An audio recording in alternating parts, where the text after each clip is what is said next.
भारत के भविष्य को मेरा अभिवादन। स्वागत है आप सबका CTRD में। आप देख रहे हैं हमारी सीरीज ग्लॉसरी और ये है इसका एपिसोड नंबर 5। आज जिन टर्म्स की हम बात करने वाले हैं वो सभी कनेक्टेड है एनर्जी ट्रांसफर से। हम बात करेंगे फर्स्ट लॉ ऑफ थर्मोडायनामिक्स से लेकर असिमिलेशन एफिशिएंसी तक की। ये सभी टर्म्स हिस्सा हैं आपके एनर्जी फ्लो का। जब इकोलॉजी में आप फूड चेन और फूड वेब के बारे में पढ़ेंगे, वहीं पे आप इकोसिस्टम के फंक्शन एनर्जी फ्लो के बारे में भी पढ़ेंगे। हम शुरुआत करते हैं फर्स्ट लॉ ऑफ थर्मोडायनामिक्स को समझने से। याद रहे ये कोई फिजिक्स की क्लास नहीं है, इसीलिए मैं आपको इस लॉ का एक बेसिक मीनिंग समझाऊंगा and we will stick to only understanding the terminologies. First law of thermodynamics कहता है कि energy can never be created and can never be destroyed. इसका अर्थ ये है साथियों कि एनर्जी ना तो कभी बनाई जा सकती है और ना ही कभी डिस्ट्रॉय की जा सकती है। ये केवल ट्रांसफॉर्म की जा सकती है वन फॉर्म टू अनदर, यानी इसे या तो केमिकल एनर्जी से दूसरे फॉर्म्स में कन्वर्ट किया जा सकता है या फिर एनर्जी जो किसी और फॉर्म में मौजूद है जैसे कि पोटेंशियल एनर्जी, उसे कन्वर्ट किया जा सकता है किसी दूसरे फॉर्म में जैसे कि काइनेटिक एनर्जी। या इसे हम और भी सरल एग्जाम्पल से समझ सकते हैं कि सूरज यानी सन से मिलने वाली हमें जो एनर्जी है, जो लाइट एनर्जी की फॉर्म में हमें मिलती है, वो ग्रीन प्लांट्स के द्वारा कन्वर्ट की जाती है केमिकल एनर्जी में, और इस प्रोसेस को हम कहते हैं फोटोसिंथेसिस। इसमें प्लांट्स इफेक्टिवली सन से मिलने वाली एनर्जी को हार्वेस्ट करते हैं अपने लीव्स में प्रेजेंट पिगमेंट क्लोरोफिल के जरिए, और उस एनर्जी का इस्तेमाल करते हैं कार्बन डाइऑक्साइड को ग्लूकोज में कन्वर्ट करने के लिए।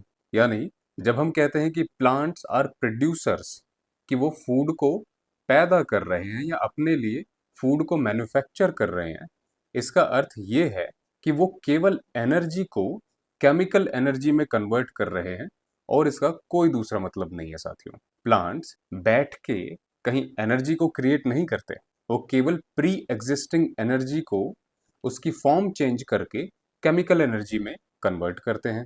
इसी से जुड़ा हुआ है सेकेंड लॉ ऑफ थर्मोडायनामिक्स।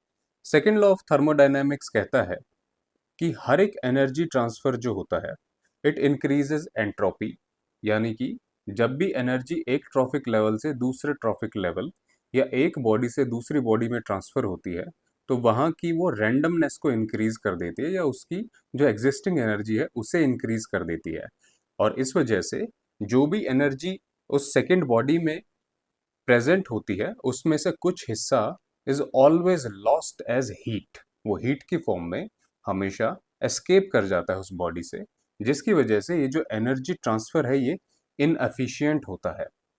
यानी कि ट्रांसफर करने के दौरान भी एनर्जी लॉस हो रहा है और ट्रांसफर होने के बाद भी कंटिन्यूअस एनर्जी लॉस होता रहता है।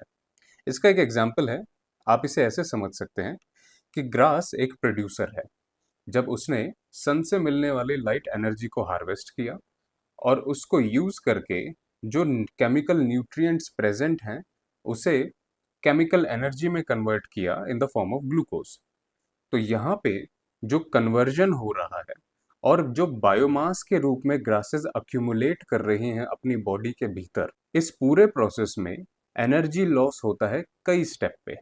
इस वजह से जो फाइनल रिजल्ट है, यानी कि जो फाइनल बायोमास एक ग्रास ने अक्यूमुलेट किया है अपने भीतर, वो केवल एक फ्रैक्शन होता है उस एनर्जी का जो उसने सन से एब्जॉर्ब की।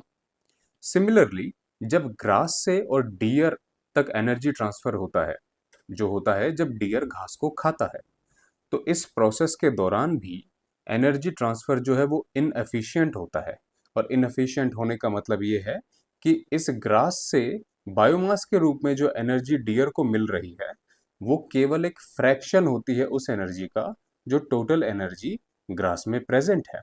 और सिमिलर हमें सक्सेसिव ट्रॉफिक लेवल्स पे देखने को मिलता है।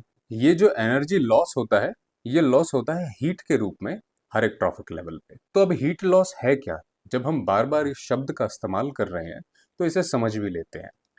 हीट लॉस का मतलब है कि एनर्जी का वो लॉस जो कि मेटाबॉलिक एक्टिविटीज के दौरान एक बॉडी से लॉस हो रहा है। वो मेटाबॉलिक एक्टिविटीज क्या हो सकती हैं?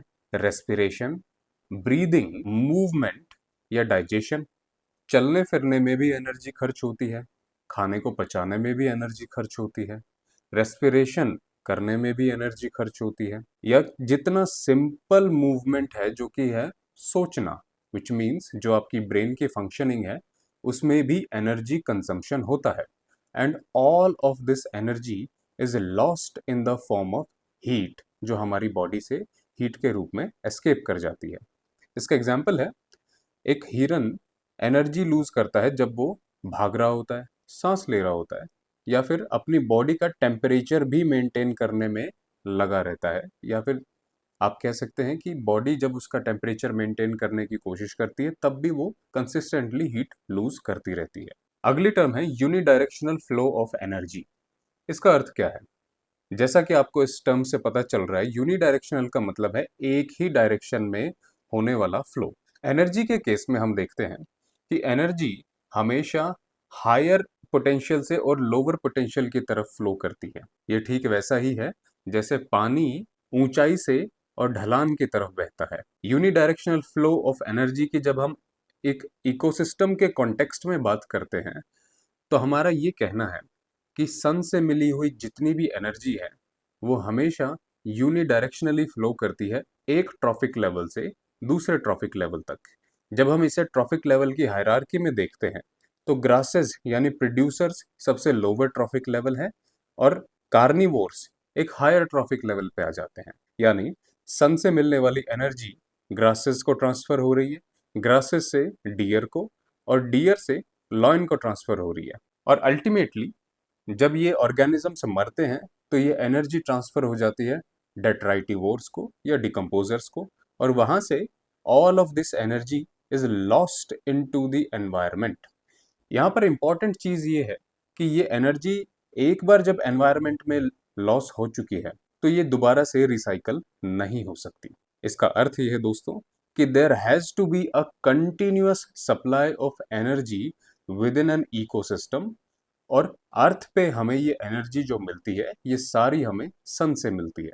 यानी जिस दिन the sun ceases to exist in our solar system, जिस दिन सूरज की गर्मी खत्म हो जाएगी उस दिन पृथ्वी पर लाइफ असंभव हो जाएगी। अब जब हम जगह जगह बात कर रहे थे कि एनर्जी लॉस होता है ट्रांसफर के दौरान, तो उसे समझने का एक तरीका है, और वो तरीका है लिंडमैन्स 10% लॉ।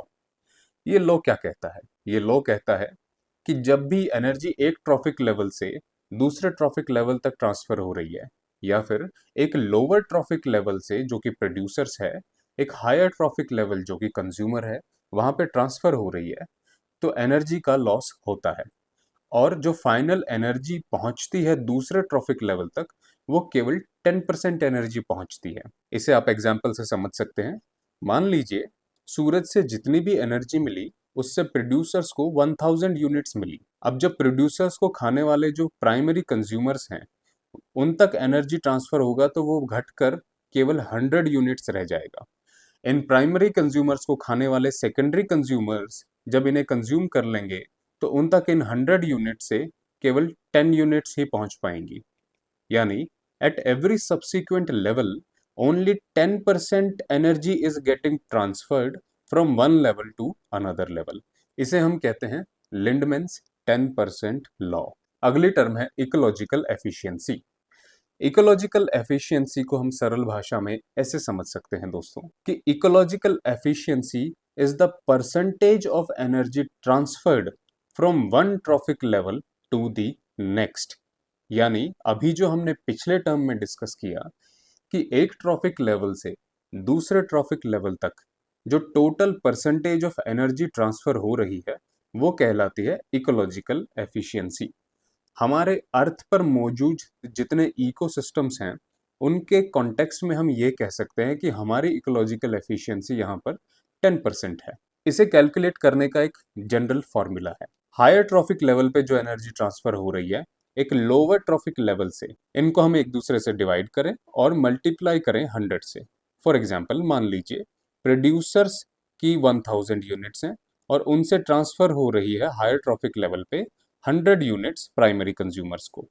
तो आप 100 बाय 1000 करेंगे और उसे मल्टीप्लाई करेंगे 100 से, तो आपके पास केवल 10% इकोलॉजिकल एफिशिएंसी निकल कर आएगी। ये फॉर्मूला है इकोलॉजिकल एफिशिएंसी को कैलकुलेट करने का। अगली टर्म है असिमिलेशन एफिशिएंसी, यानी कि आप जो टोटल खाना खा रहे हैं, जब प्राइमरी कंज्यूमर्स प्रोड्यूसर्स को खाते हैं तो जितना उन्होंने फूड इंजेस्ट किया उसका टोटल फूड या एनर्जी जो वो एब्जॉर्ब कर पाते हैं वो कहलाता है असिमिलेशन एफिशिएंसी, क्योंकि उसमें से भी कुछ हिस्सा एक्सक्रीटा या फीसेस के रूप में लॉस्ट हो जाता है। मान लीजिए किसी गाय ने 1 किलो घास खाई और उस 1 किलो घास में से उसने केवल 20% एब्जॉर्ब किया, यानी 200 ग्राम उसने एब्जॉर्ब किया और बाकी 80% उसने गोबर के रूप में निकाल दिया, तो उसकी असिमिलेशन एफिशिएंसी हो गई है 20%। मुझे नहीं लगता इससे बेहतर मैं आपको कोई और एग्जाम्पल दे सकता हूँ। सिमिलरली आप ये फूड और गोबर वाला एग्जाम्पल अपने ऊपर भी लागू करके देख सकते हैं कि आप जितना खाते हैं और जितना गोबर करते हैं उसमें से जो बीच का हिस्सा है जो इस्तेमाल हो गया है आपके शरीर में, अब्जॉर्ब हो गया है, असिमिलेट हो गया है, वो आपकी असिमिलेशन एफिशिएंसी है। इसका एग्जाम्पल है कार्निवोर्स जैसे कि लायन, इनकी हायर असिमिलेशन एफिशिएंसी होती है हर्बीवोर्स के मुकाबले जैसे कि काउस। अब हम इन कोर आइडियाज को जल्दी से रिकॉल करते हैं। जो हमने फर्स्ट लॉ ऑफ थर्मोडायनेमिक्स पढ़ा उसमें हमने पढ़ा कि एनर्जी कंजर्व्ड है, विच मीन्स ना तो इसे हम क्रिएट कर सकते हैं और ना ही डिस्ट्रॉय कर सकते हैं, हम इसे केवल ट्रांसफॉर्म कर सकते हैं एक फॉर्म से दूसरे फॉर्म में। सेकेंड लॉ ऑफ थर्मोडायनेमिक्स कहता है कि हर एक एनर्जी ट्रांसफर पे एंट्रोपी बढ़ती है और एनर्जी जो है वो हीट के रूप में लॉस होती है।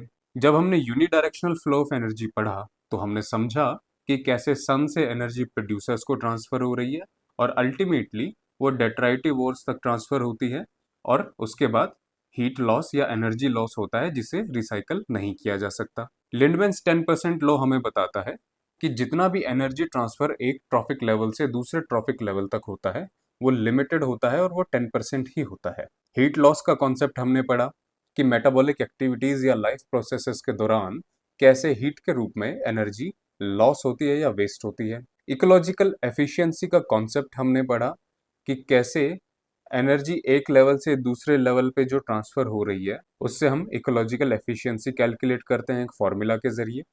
और लास्ट में असिमिलेशन एफिशिएंसी में हमने पढ़ा कि खाना कितना खाया और गोबर कितना किया, वो आपकी असिमिलेशन एफिशिएंसी आ गई, यानी एब्जॉर्ब्ड वर्सेस इंजेस्टेड एनर्जी। इसी के साथ ये वीडियो आपका खत्म होता है। हम जल्द मिलेंगे एक और वीडियो में, तब तक के लिए जय हिंद।